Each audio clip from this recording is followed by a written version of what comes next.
Bueno, ahora sí vamos a hablar más en forma de vida extraterrestre. Vida extraterrestre.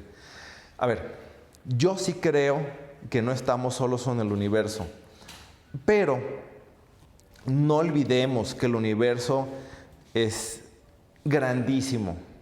Hay más estrellas en el universo que granos de arena en todas las playas del mundo. Bueno, y además, no solamente eso es en escala de tamaño. Vamos a hablar también en escala de tiempo. El universo tiene 13.700 millones de años. El Sol es una estrella de tercera generación. Es decir, en el Sol, las estrellas como el Sol cocinan los elementos químicos cada vez más pesados de los cuales nosotros nos formamos. Al hablar de tercera generación, no solamente estoy hablando de cierta composición química que, por cierto, que la proporción de elementos que vemos en el universo es más o menos la misma que tenemos en nuestro cuerpo, ¿no? O sea, la mayor porcentaje es hidrógeno, en superabundancia, creo que el 75% es hidrógeno, y le sigue helio, y en cada vez menor medida los metales más pesados. Bueno, quizá ya hoy ya haya habido vida inteligente. Ya había condiciones para vida inteligente como a los 3000. Vida inteligente como la conocemos, que es otra cosa. Nuestra imaginación nos limita a lo que conocemos. Como dice el dicho, y es un juego de palabras, pero es cierto, o sea, no imaginamos lo que no imaginamos. Bueno, la civilización, o sea, había condiciones para civilizaciones en el universo similares a las nuestras a los 3200 años, a los 3200 millones de años de existencia del universo. Es decir, que ya pudo haber existido una civilización antes y llegar a su cúspide, decaer y desaparecer, y nosotros no enterarnos, y en algún momento este universo vio vida y nosotros no lo supimos, ¿no? Bueno, esa es una, que estemos aislados en tiempo. Hay otra hipótesis bastante peculiar, que nosotros seamos la primer civilización en el universo que tiene vida, y después de nosotras vendrán otras. Bueno, estamos hablando en términos de escala de tiempo. Ahora, en términos de escala de distancias, el universo es grandísimo. O sea, ¿y por qué es difícil comprender estos conceptos en términos de años o de kilómetros para nosotros? Porque cuando nosotros evolutivamente no crecimos para manejar estas cantidades. Cuando nosotros nos desarrollamos, o sea, contábamos 5 vacas, 15 manzanas, 3 uvas, etc. Las cantidades, por eso, ¿cuántos tenemos en la mano? Nomás 10, ¿no? Y en ese se basa nuestro sistema de conteo, nuestro sistema decimal. Evolutivamente no nos desarrollamos para entender este tipo de magnitudes en términos de tiempo y de distancia tan grandes que son incomprensibles, inconcebibles, o sea, muy difíciles de manejar para la mente humana promedio, que estaba acostumbrada a contar 5 vacas, 6 cabras, 20 manzanas, etc., ¿no? Entonces, puede que haya vida extraterrestre en una parte del universo actualmente, pero muy probablemente esté lejos. ¿Y qué significa? Bueno, pues la estrella más cercana está a millones de años luz, está a años luz de la Tierra, y un año luz es una medida de distancia, no de tiempo. Entonces está los viajes, incluso aunque sea contemporánea, o sea, en que esté en este momento desarrollándose otra civilización, no está en la estrella más cercana, está más allá. O sea, la distancia que le tomaría viajar para acercarse son de miles de años, si no viajan a la velocidad de la luz, en caso de que estén relativamente cerca, si no pueden ser millones de años. ¿Y millones de años suena mucho? Sí, para nosotros sí. Pero 10 millones de años son un parpadeo en términos de la escala del desarrollo de nuestro universo. Son un parpadeo. O sea, en realidad 10 millones de años no son mucho. y podrían estar más alejados. Y entonces hay un límite físico en el cual... porque hay otra cosa. El viaje interestelar toma tiempo, ¿no? Hay otra. El universo está expandiendo.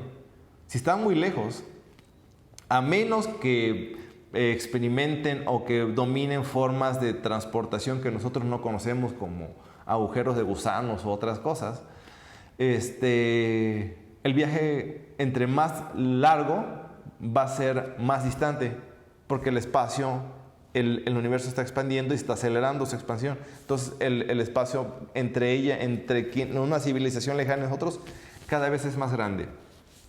2. ¿Por qué?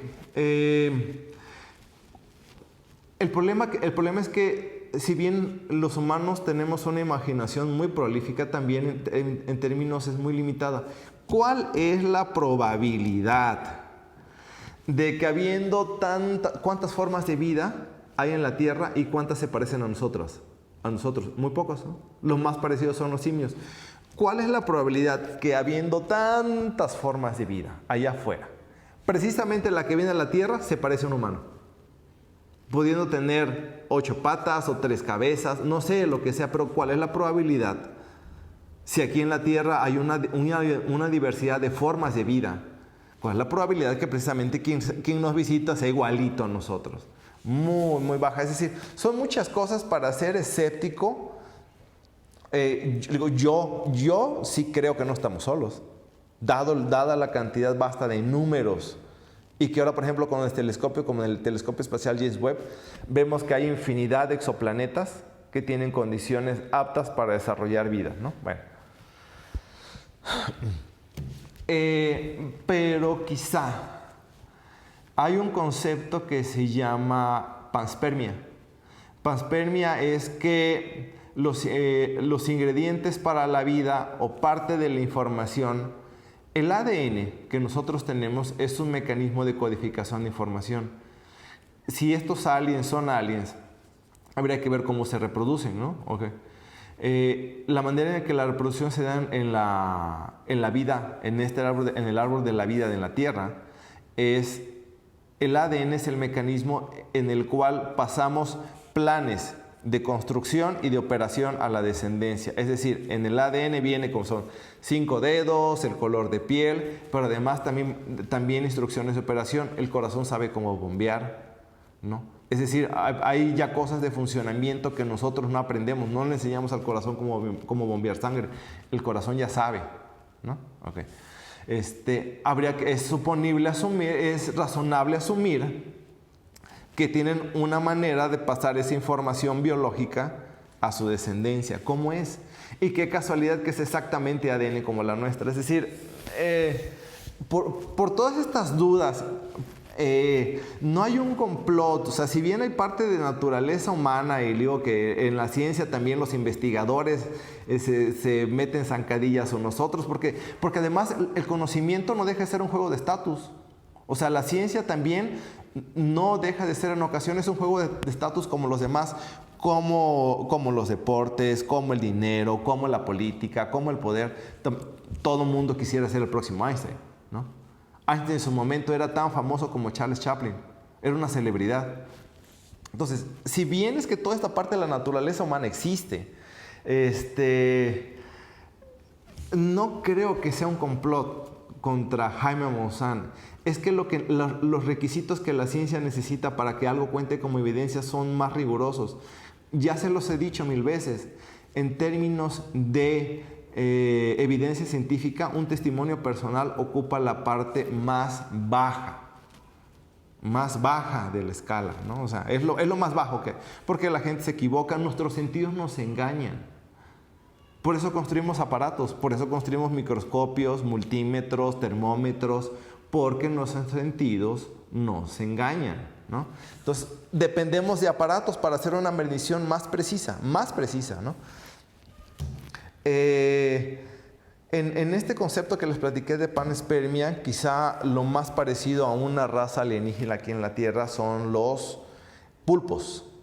El ADN de los pulpos es bastante peculiar Y yo creo, y no sé si han visto Arrival, que es la película que habla sobre viajes en el tiempo, que se me va ahorita el nombre, muy buena, de las mejores películas de ciencia ficción que hay, de Arrival. ¿Cómo son los extraterrestres? Pues tenían formas como de pulpos, ¿no? Su sistema nervioso está distribuido por todo el cuerpo, o sea, cuando han cocinado, yo veía programas de cocina donde cómo cocinaban a los pulpos y cómo se seguían moviendo y experimentando como señales de dolor, aunque ya estaban cortados. O sea, el tejido se seguía moviendo y seguía experimentando como reaccionando, ¿no? Una cosa muy extraña. A lo mejor ya tenemos una forma de vida extraterrestre aquí y no lo sabemos, porque los pulpos es muy diferente de la familia de los moluscos, de los caracoles y de otras, las almejas y de otras formas de vida dentro de las cuales de la rama de la vida él está. Bueno, Ryan Graves, que fue la persona que trajo Jaime Maussan, dijo que esto que pasó en el Congreso fue un retroceso para el estudio de algo tan importante, porque se convirtió en una burla. Sí creo, por ejemplo, el doctor Avi Loeb, que recibió fondos para financiar una expedición al fondo del Pacífico para buscar restos de lo que se documentaba que era una nave caída. Bueno, sí creo que la academia, o sea, que vale la pena dedicar no tu vida, pero sí que haya investigadores que se dediquen a investigar esto de forma seria, porque la noticia de no saber que estamos solos es como la noticia más importante de la historia. El día que eso lo sepamos, va a ser un antes y un después. Y es más, vamos a decir que incluso los investigadores revisaran el material. ¿Cómo está? Yo cuido más mis muestras de orina cuando voy a un análisis que Jaime Maussan con sus muestras. O sea, así no se maneja ese tipo de tejido porque el tejido se contamina. O sea, la NASA cuando manda sus naves al espacio las mete en unas cámaras gigantescas donde las bombardea con rayos gamma para matar toda forma de vida, destruir el ADN, toda forma de vida de ahí y no contaminar, porque hemos mandado sondas a Venus, Mercurio, Saturno, a los planetas que se les ocurra, y lo que no queremos es contaminar con estreptococos, ¿no? O con bacilococos o con E. coli un planeta que muy probablemente ya pasó. De hecho, la NASA se supone que en algunas de esas muy probablemente ya se le debería dar una muestra, ¿no? Entonces, siendo tan rigurosos como algunos científicos lo manejan y como algunas instituciones, agencias científicas lo manejan, aquí todo el mundo le pasaba encima, él los tiene ahí, les respira. Las muestras se contaminan, por eso se cuidan. Y imagino que lo han visto, incluso hasta cuando se entierran un hueso de dinosaurio, inmediatamente hay un montón de medidas básicas que empiezan a hacer, ¿no? No creo que sea un complot. Quizá eso forma parte de una mentalidad de víctima, el que piense, no es que no me aceptan, digan la verdad. Pues ¿cuál verdad? La única verdad es que tienes unos muñequitos que tienen una datación de carbono de 1000 años y nada más. Y de hecho muy probablemente si un científico o si la comunidad científica analizara en diversos lugares las muestras, lo más a lo que podrían decir es una forma de vida no conocida en la Tierra. Punto. Eso en automático algunos dirían, extraterrestre. Pero hasta la fecha no. Y él dice que tiene unos huevecillos. Bueno, el problema de todo esto es que se convirtió en una chunga, pero una chunga y una pachanga. O sea, la memisa no se hizo esperar. O sea, la lluvia de memes estuvo a la orden del día y todavía hasta la fecha no para, ¿no? Qué lástima. Porque sí, yo creo que sí es un tema que vale la pena ser estudiado, pero ser estudiado de manera científica.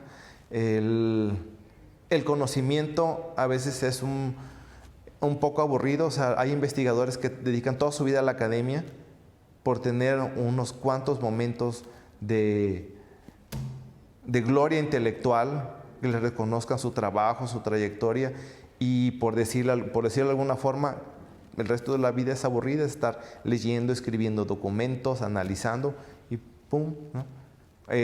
Cuando ganan un premio Nobel, los que lo ganan es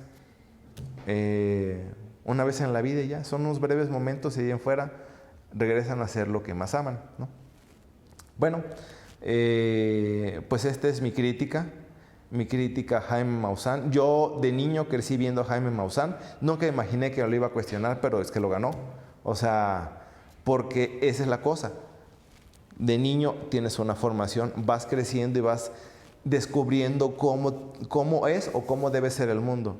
Y así como él nos lo dice, así como él lo maneja, no es. Y qué lástima porque hay mucha gente a la cual él engaña, ¿no? Cada quien. Y pues bueno, no nos despedimos. Espero que les haya gustado. Suscríbanse, compartan, comenten, discutan, si les gusta, si no les gusta. Y hasta pronto.